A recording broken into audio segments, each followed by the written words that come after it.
Fil-bidu ta' ġimgħa ġdida fl-Università l-Antika fil-Belt Valletta ġie siġillat ftehim kollettiv ġdid għal madwar 1000 ħaddiem tal-Fondazzjoni għas-Servizzi tal-Ħarsien Soċjali, l-FSWS, li mhux biss se jsaħħaħ il-kundizzjonijiet ta' dawn il-ħaddiema imma se jagħtihom ukoll żidiet ġusti li jirriflettu realtajiet tal-lum. Fl-istess waqt dan il-ftehim se jsaħħaħ il-progress fil-karriera ta' dawn il-ħaddiema b'titjib fit-taħriġ u l-iżvilupp personali tal-ħaddiema kollha tal-entità governattiva.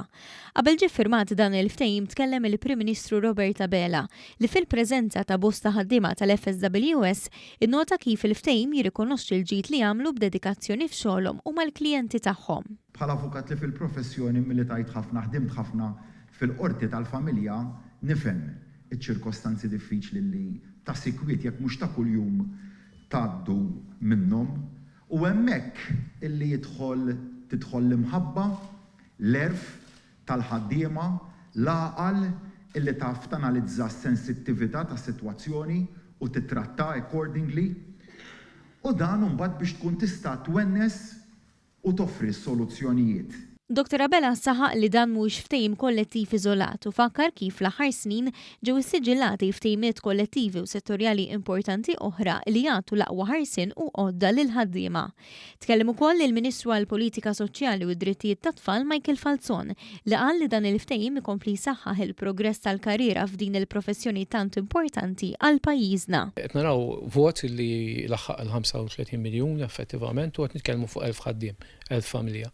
Dawn huma nies li għamlu ħafna u ħafna ġid fis-soċjetà, ħafna minnu x-xogħol ma jidirx, imma dawk in-nies li jkunu hemm meta il-persuna tkun fil-bżonn. Il-Kap Eżekuttiv tal-FSWS Alfred Grixti saħaq li f'dawn it-tip ta' negozjati mhix kwistjoni ta' min jirbaħ u min jitlef, imma irid jirbaħ kulħadd.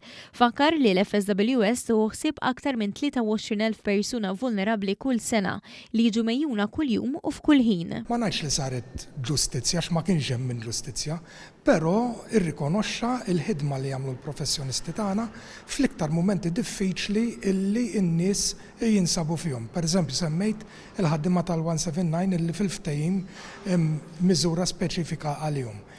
Illi dawna bis-serjetà, bil-verità għenu nies li ma jkommettux suwiċidju. Il-Kap Eżekuttiv tal-UHM Josef Vella deskriva lil ħaddiema tal-FSWS bħala nies li jagħmlu xogħolhom fi-skiet li ħafna drabi ma jkunx apprezzat. Irrikonoxxa l-fatt li l-FSWS għandha firxa wiesa ta' servizzi ta' support u interventi fi żminijiet ta' kriżi u għalhekk is-sinifikat aktar qawwi ta' dan il-ftehim li se jkompli tejjeb il-kundizzjonijiet ta' mijiet ta' ħaddiema. Preżenti għall-iffirmar tal-ftehim kollettiv kien hemm is-Segretarji Permanenti Joyce Kassar u Mark Musu.